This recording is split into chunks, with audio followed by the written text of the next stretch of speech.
Good morning class 9th। बच्चों, हम लोगों का टॉपिक चल रहा था एटम्स एंड मॉलिक्यूल चैप्टर। इसके लगभग सारे क्लासेस हो चुके हैं। आज मैं आपको इसके कुछ न्यूमेरिकल्स करवाता हूँ। जैसे हमने एक केमिकल फार्मूला बनाना आपको सिखाया था, उसमें क्या था, एक क्वेश्चन मैं लिख रहा हूँ बच्चों आपको। The valency of a metal M is 4. Find formula of its chloride, oxide, nitrate and phosphate. ये क्वेश्चन है। मेटल बच्चों हमेशा पॉजिटिव होती है। जो पॉजिटिव होते हैं वो मेटल होते हैं और जो नेगेटिव होते हैं वो नॉन मेटल होते हैं। अब पहले हम इसका फार्मूला निकालना है क्लोराइड का। कैसे निकालेंगे ये आंसर मैं लिख रहा हूं। मेटल की बैलेंसी 4 है यानी +4। क्लोराइड पे हमको पता है माइनस का 1 चार्ज होता है। अब यहाँ 4 है, यहाँ -1 है, तो इसको 1 से मल्टीप्लाई करोगे और इसको 4 से करोगे, यानी यहाँ पर मल्टीप्लाई करोगे 1 से और इसको मल्टीप्लाई करोगे 4 से। MgCl4, क्योंकि क्लोराइड तो 4 हो गए और मेटल एक ही रही। ये हो गया इसका फार्मूला। अब हम निकालेंगे इसके ऑक्साइड का फार्मूला। मेटल की बैलेंसी है 4, ऑक्साइड पे होता है -2 चार्ज। चार्ज हमको इक्वल करना है, तो इसको 2 से मल्टीप्लाई कर देंगे तो ये -4 हो जाएगा और ये +4, यानी इसको मल्टीप्लाई करेंगे 2 से और इसको तो करेंगे ही नहीं, यानी 1 से। MO2 ऑक्साइड का फार्मूला हो जाएगा MO2। अब निकालना है नाइट्रेट का फार्मूला। मेटल है M +4 चार्ज, नाइट्रेट हो गया NO3-, इसको 4 से मल्टीप्लाई करोगे और इसको 1 से।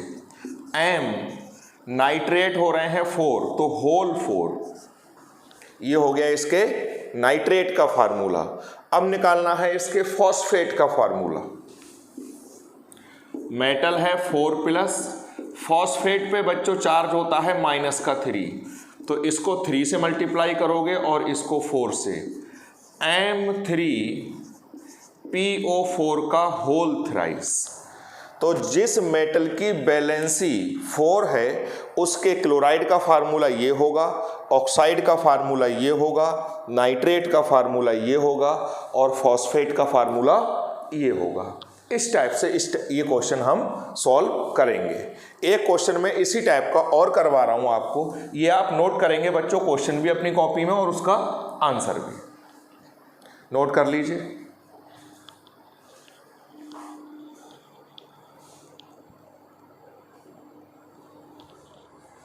हो गया होगा नोट। चलिए,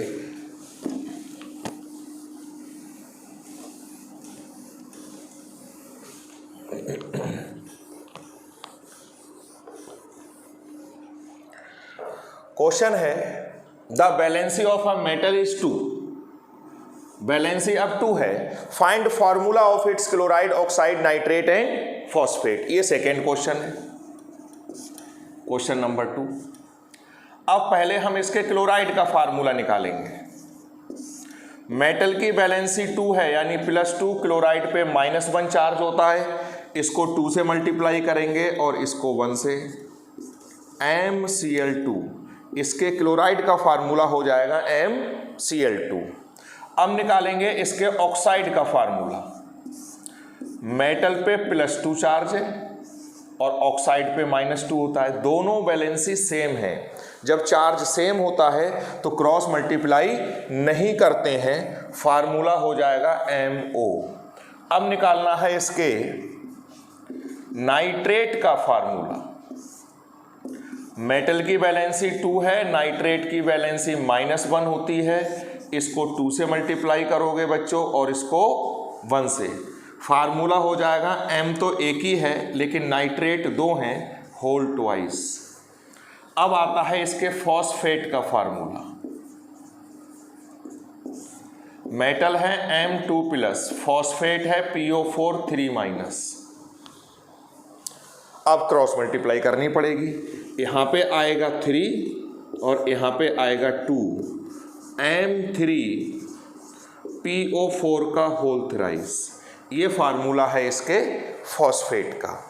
तो ये बच्चों 2 क्वेश्चन मैंने आपको करा दिए, बाकी क्वेश्चंस आप अपनी बुक से करेंगे, सारे सॉल्व हो जाएंगे। फिर भी अगर कोई ना हो तो उस क्वेश्चन की पिक लेके आप मुझे पर्सनल नंबर पे व्हाट्सअप कर देंगे तो मैं आपको उसका सल्यूशन दे दूंगा। अब नेक्स्ट क्वेश्चन देखते हैं।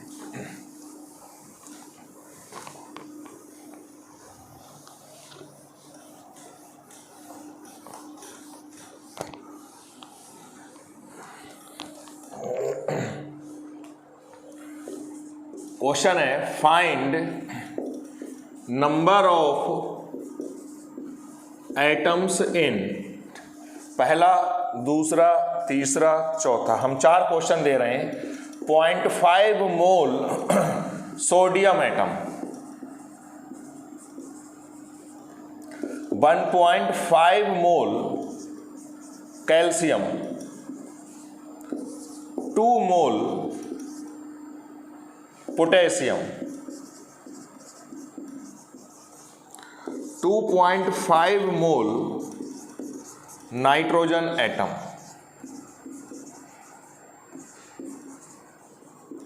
हमने जब आपको मोल कॉन्सेप्ट समझाया था बच्चों, तो उसमें ये बताया था कि 1 मोल में कितने एटम होते हैं। 1 मोल कोई भी चीज है, उसमें कितने पार्टिकल्स होंगे, 6.022 × 10⁻23। 1 मोल में इतने पार्टिकल्स होते हैं। अगर 1 मोल एटम है तो उसमें इतने एटम होंगे। जैसे हमने कहा 1 मोल एटम, कितने एटम होंगे, 6.022 × 10⁻23 एटम्स।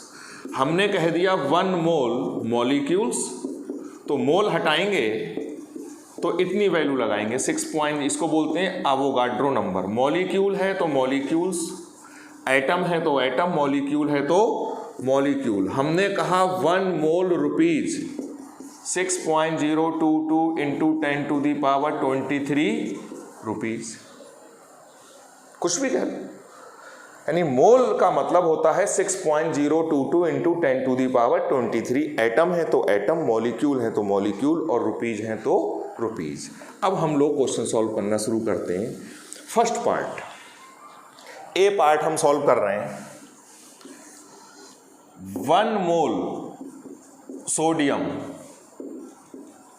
Equal to 6.022 × 10⁻23। अगर 1 मोल होगा तो इतने एटम होंगे, चाहे वो सोडियम हो, पोटेशियम हो, कैल्शियम हो, नाइट्रोजन हो, उससे कोई फर्क। लेकिन हमसे पूछा है हाफ मोल में, 0.5 मोल में। 1 में इतने तो 0.5 में कितने, 0.5 से इसकी मल्टीप्लाई कर दो इंटू 0.5 एटम्स। अब आप इसको सॉल्व कर लेंगे, ये आ गया आंसर।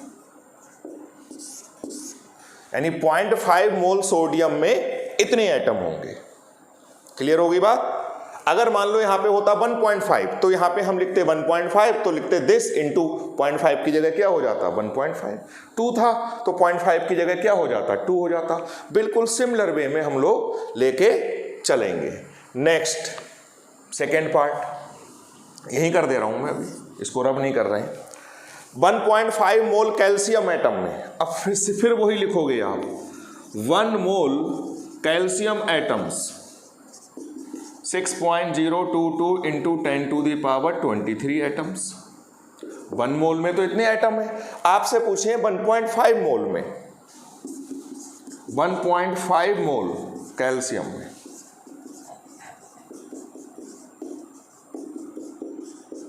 अब इसकी मल्टीप्लाई करिए।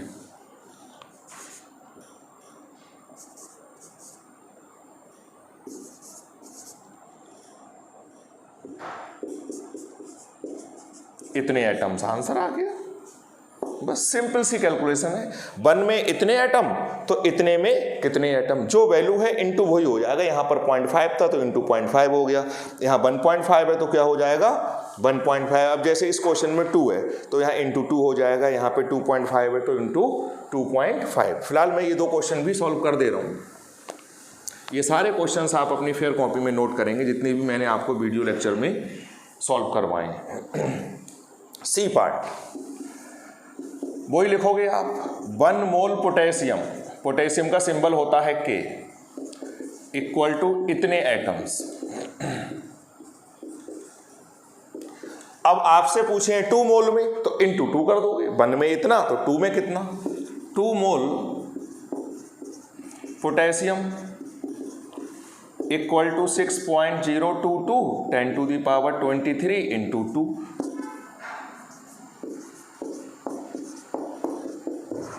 ये इसको साइंटिफिक नोटेशन में लिखेंगे, डेसिमल से पहले 1 डिजिट होना चाहिए, पावर 1 बढ़ जाएगी, 23 की जगह हो जाएगी 24। इतने एटम्स, ये आंसर आ गया। अब ये वाला देख लिए, यहाँ पे 2.5 है तो 2.5 से मल्टीप्लाई कर देंगे।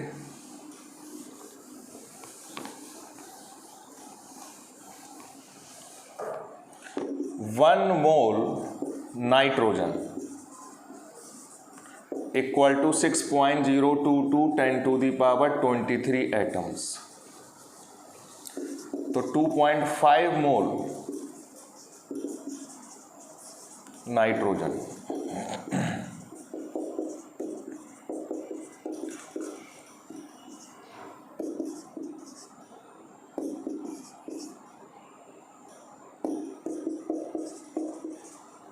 One 1.5055 into 10 to the power 24। Decimal हम यहाँ ले आए, ये पावर 1 बढ़ गई, 23 की जगह इतने एटम्स। तो ये कुछ न्यूमेरिकल्स थे बच्चों जो कि आपको सॉल्व करने थे। हमसे मोल से हमने एटम निकाले, इससे पहले हमने केमिकल फार्मूला बनाया था, तो ये हुआ। ये चैप्टर हमारा हो गया बिल्कुल फिनिश। और जो भी नोट्स बनाने हैं वो आपको वीडियो से देख के ही बनाने हैं। जो इसमें 2 लॉज पढ़ाए थे मैंने, law of conservation of mass, law of constant proportion, वो मैंने यहाँ पे डिक्टेट कर दिया था, उसके 2 क्वेश्चन भी करवाए थे। वो सारे नोट्स आप इस चैप्टर के हमारे कवर हो गए। अब इसमें आप बुक से क्वेश्चन करना शुरू कर देंगे और जो जिस क्वेश्चन में आपको कोई डाउट होगा आप उसकी पिक लेके मुझे पर्सनल व्हाट्सअप नंबर पे व्हाट्सअप कर देंगे, मैं सॉल्व कर दूंगा। तो हमारा ये जो चैप्टर था बच्चों एटम्स एंड मॉलिक्यूल्स, ये फिनिश हो गया। इसके बाद हम लोग नेक्स्ट लेक्चर में नेक्स्ट चैप्टर करेंगे। Thank you.